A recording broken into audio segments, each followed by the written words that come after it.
Salut, c'est Trado, je suis content de vous retrouver pour la mise à jour de l'analyse technique du CAC 40 au programme, les nouvelles, le suivi de mon trade, la préparation de la séance de trading pour demain, quelques idées de plan de trade, je vous retrouve juste après ça. Et vous ne rêvez pas, nous sommes à plus 2,44% aujourd'hui. 2,44 qui s'ajoute en fait aux performances passées, si bien que depuis les plus bas d'il y a 3 séances, on a engrangé 6,36% et cela se fait de fort belle manière, on va le voir tout de suite. Alors les raisons pour lesquelles les marchés se sont envolés sont à chercher du côté des élections américaines. Les analystes considèrent maintenant qu'il y a peu de chances pour que le résultat soit étriqué et que cela soit Trump ou Biden qui l'emporte, les chances pour que Trump remette en cause le résultat des élections s'atténuent selon eux, et du coup on se dit que la période d'incertitude ne devrait pas durer et on devrait avoir soit l'un soit l'autre, mais pas d'incertitude, et on le sait, ce que les marchés n'aiment pas, c'est l'incertitude. Du coup effectivement on s'envole. Alors qui l'aurait cru, hein, mais ce petit support mineur identifié par tous les analystes techniques a fonctionné à 4562, 4570. On a eu du mal à décoller, on a été un petit peu englué sur des sables mouvants, mais c'est bien vers le haut que l'on se dirige, et non seulement on se dirige vers le haut, mais on a également dans ces conditions modifié la donne. Tout d'abord, vous remarquez la résistance mineure que nous avions ici à 4693, 4716, qui a été un support efficace, qui a été cassé et qui a été bafoué dans l'autre sens, et donc du coup complètement annihilé. Et le sort réservé au gap 4706, 4724 est très intéressant, puisque comme vous le savez, il y avait un gap. Alors je vais faire les choses là, je vais mettre... On avait un gap ici, puisqu'il n'y avait pas eu de cotation entre les plus bas du 27 octobre et les plus hauts du 28 octobre, c'était un gap. Ce gap a été complètement comblé, mais il a été comblé d'une certaine manière, d'une manière assez particulière, en ce sens qu'il a été gapé par le bas et gapé par le haut. C'est-à-dire que vous regardez, il y a un espace ici qui correspond à ce rectangle mauve qui fait l'objet de l'absence de cotation dans un sens et dans l'autre. Ça s'appelle un island reversal, et un îlot de retournement si vous préférez. C'est une figure extrêmement rare et extrêmement puissante qui généralement entraîne des hausses très significative. Alors c'est tellement rare que je ne me suis pas amusé à backtester ça parce que j'aurais pas eu mes 20 occurrences, mais je vous invite à regarder ça. Bref, c'est simple, hein. C'est un paquet de bougies séparé par le paquet de bougies au-dessus et en dessous par un gap, hein. Clairement, c'est un gap dans les deux sens. Et il faut savoir encore une fois que c'est annonciateur d'un changement de tendance en général. Donc, on se retrouve avec un haut de canal rouge, hein, qui n'a jamais été aussi près. Évidemment, les Fibonacci peuvent toujours servir, mais vous voyez que la marée haussière emporte tout. Après avoir, bon, je vous rappelle pour les petits nouveaux, hein, lorsque vous avez une impulsion de baisse comme ça, les traders qui veulent rentrer dans le sens de la continuation attendent que la consolidation vers le haut ait lieu, donc un mouvement correctif. Et généralement, ils rentrent soit sur les 23,6 ou sur les 38,2 ou les 50 ou les 61,8%. Et là, on est arrivé justement sur les 61,8%. Les baissiers ont contenu in extremis, hein, l'attaque du jour. Et sur ce dernier niveau, une attaque baissière peut se produire, mais encore une fois, hein, pour l'instant, il n'y a pas de signal de retournement, comme il n'y a pas eu de signal de retournement sur les 50% de 38,2%. Vous voyez, les bougies, elles sont vertes, hein, ça montre bien que la pression, elle demeure haussière.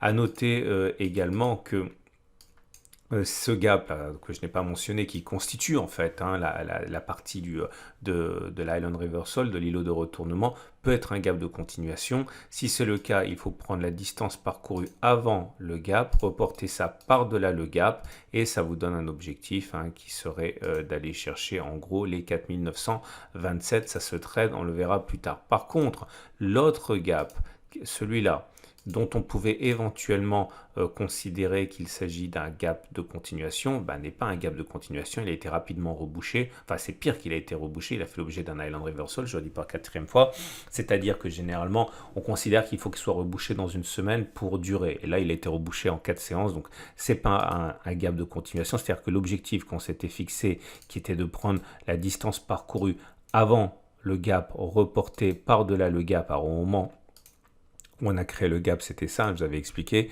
et donc c'est pour ça que pour moi un retour sur le support intermédiaire 4368, 4380, le comblement du gap était envisageable si on avait un gap de continuation. Bon, c'est pas un gap de continuation, donc je ne dis pas qu'on va pas aller chercher le support intermédiaire des 4368, mais il faudra éventuellement chercher d'autres configurations qui permettent de surfer ce scénario. Par contre, dans l'autre sens, c'est toujours envisageable.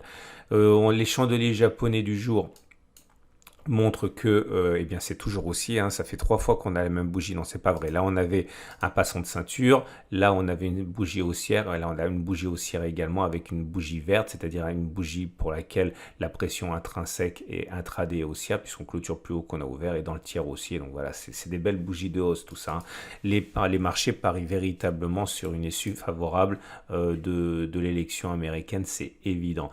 Alors maintenant on va backtester quelque chose que j'aime bien parce que c'est relativement rare, mais c'est un de mes setups préférés. J'en parle dans le pack tout trado d'ailleurs si vous voulez en savoir davantage. C'est la vague de Wolf. Alors pour la petite histoire, Wolf a un fils et son fils a commencé à appliquer sa méthode à l'âge de 15 ans et c'est devenu le premier trader millionnaire à 15 ans en appliquant la méthode de son papa. Et on va regarder à quoi ça ressemble. Alors, la méthode que j'applique moi pour la vague de Wolf est sensiblement différente que celle qui est utilisée par la plupart des traders, mais pour l'instant je vais vous expliquer ce qui se passe. L'idée c'est que vous avez 3 points bas qui sont alignés. Appelons-les 1, 3, 5.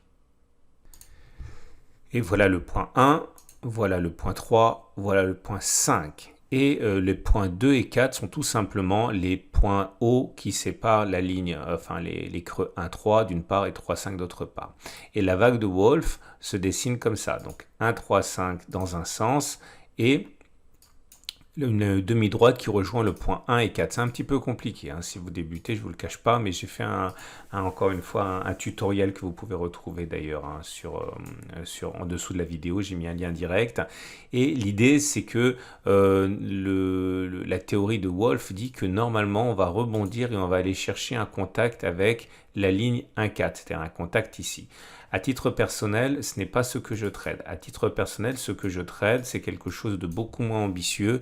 C'est un retour sur le niveau du point 4, c'est-à-dire clairement, le point 4 actuel, il est à 5000, ça veut dire qu'on va aller chercher les 5000 points. Donc, dans le backtest qu'on va faire aujourd'hui, je vous propose tout simplement de backtester cela. Et j'ai décidé... Alors, attendez, j'ai mal tiré puisque c'est là en fait, le point 4. C'est le point le plus haut entre le point 3 et 5. Alors, première chose, je considère que ce sera un succès si on va chercher le point 4 avant d'avoir parcouru la même distance dans l'autre sens. Alors, il y a deux façons de le faire. Pour activer la vague de Wolf, soit il faut dépasser avec la mèche la ligne 1, 3, 5 et revenir au-dessus, toujours avec la mèche, soit carrément clôturer en dessous, mais clôturer au-dessus de la ligne 1, 3, 5. C'est compliqué, je vous ai prévenu, mais j'adore ce setup. C'est un de mes setups qui arrive le plus fréquent, que je recherche assidûment sur les marchés. Donc, on va prendre par exemple là, puisque c'est le corps qui a franchi et que le corps qui est repassé au-dessus, on va dire en gros que je fais le pari qu'on va faire 6,49% avant de faire moins 6,49% dans l'autre sens. Ok ? Alors voilà, on va backtester ça. C'est parti. Je vais détailler les premiers exemples parce que c'est un des setups les plus compliqués qui existent. Enfin non, pas qui existe, c'est pas vrai, mais que je vous présente. Donc voilà, on se retrouve avec le point 1, le point 3 et le point 5. Et au milieu, c'est le point 2 et le point 4. Ok. Donc l'idée, c'est qu'on est sorti et on a réintégré sur cette bougie. Est-ce que l'on est allé chercher le point 4 ? qui est ici à 2,54% d'abord, ou est-ce qu'on a fait moins 2,56% d'abord? Vous voyez bien qu'on a fait d'abord 2,56, on a donc atteint l'objectif, donc c'est valable. C'est pour ça que moi je vise pas l'objectif de Wolf, hein, qui aurait été d'aller chercher, qui est beaucoup plus lucratif, hein, mais qui est d'aller chercher beaucoup plus haut parce qu'on y va moins souvent, c'est normal. Donc ça c'est un premier succès. Deuxième succès, deuxième occurrence, c'est ici. Voilà le point 1, voilà le point 3, voilà le point 5. Ok, on n'a pas touché là. Donc là, on a touché. Là, on a touché. Ah oui, petit détail. Il faut que le point 4 soit compris entre le point 1 et le point 2. Voilà le point 1, voilà le point 2. Et le point 4, il est bien compris entre le point 1 et le point 4. Hein, c'est important. Ok, ce qui n'était pas le cas d'ici. Donc ça, c'était pas une vague de Wolf, hein, puisque vous voyez, si ça avait été le point 4, on n'était pas entre le point 1 et le point 2. Bref, encore une fois, regardez le tutoriel que j'ai mis dans la description. Donc là, vous voyez, ça fait 1, 2, 3, 4, 5, activé par la sortie et la re-rentrée du corps. Donc, est-ce qu'on est d'abord allé chercher 5,27 ou moins 5,27? D'abord 5,27. D'ailleurs, là, on est allé chercher l'objectif de Wolf, hein, puisqu'on est allé chercher un contact avec la ligne 1, 4, 6. Bon, on va essayer. Donc, ça fait 2 succès. Encore un succès ici. Et cet échec-là que je vais développer. 1, 3, 5, on sort, on réintègre. Est-ce qu'on est d'abord allé chercher le point 4 à 2,63 ou est-ce qu'on a d'abord fait moins 2,63? On a d'abord fait moins 2,63, donc c'est un échec. Voilà, ça fait 3 succès, un échec, encore un succès, encore un succès, encore un succès, encore un succès, encore un succès, encore un succès, encore un succès, un échec, un deuxième échec, un succès, un succès, un succès.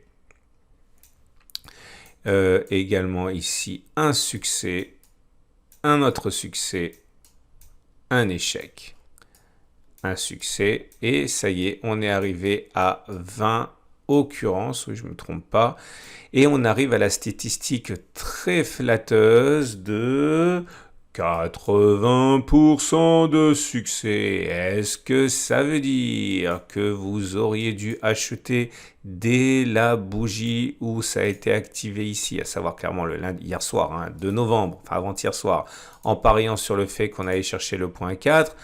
Non, on ne peut pas faire ça. Il faut encore savoir à quel moment vous entrez, à quel moment vous sortez, à quel moment vous prenez votre profit, est-ce que vous laissez courir, à quel moment vous prenez votre perte, etc., etc.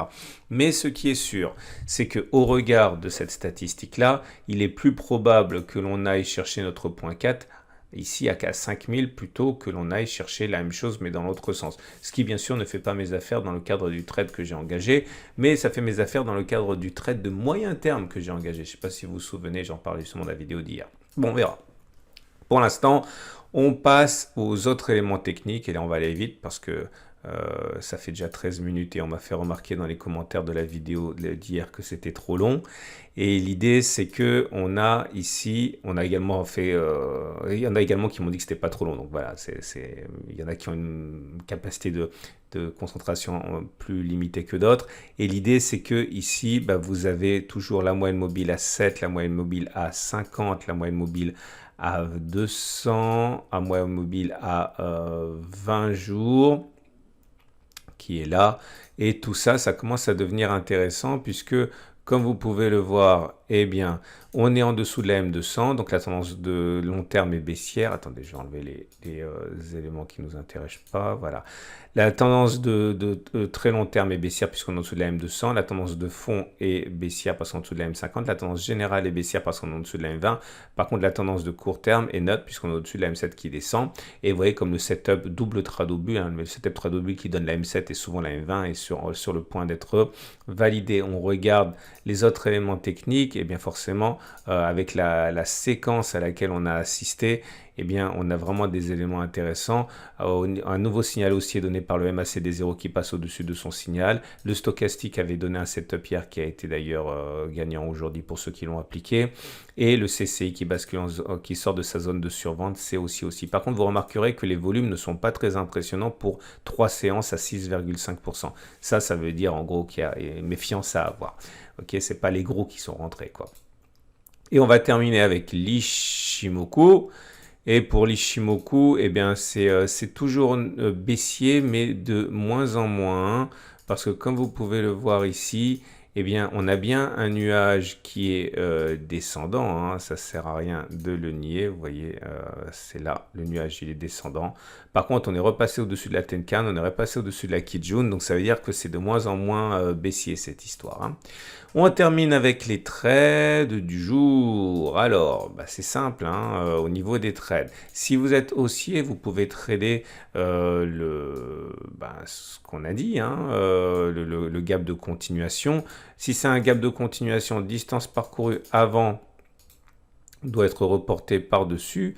Ça vous donne un objectif à partir de maintenant de 2,25%. Le problème, c'est que si même un stop en dessous, bah, ça fait juste moins 2,2, ça fait du ratio 1 pour 1. Je suis un peu plus gourmand que ça à titre personnel, donc ce trade, j'attendrai que l'on consolide un petit peu pour avoir un ratio gain-risque qui est beaucoup plus intéressant.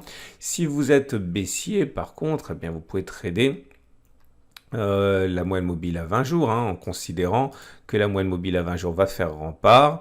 Et si elle fait rempart, eh bien voilà, si vous pariez sur un scénario catastrophe en fait, hein, c'est-à-dire le marché n'aime pas du tout le résultat des élections, on revient sur les précédents plus bas à moins 6%. Si vous mettez un stop loss même à 3%, vous avez un stop loss qui est au-dessus de la M20, au-dessus du canal rouge.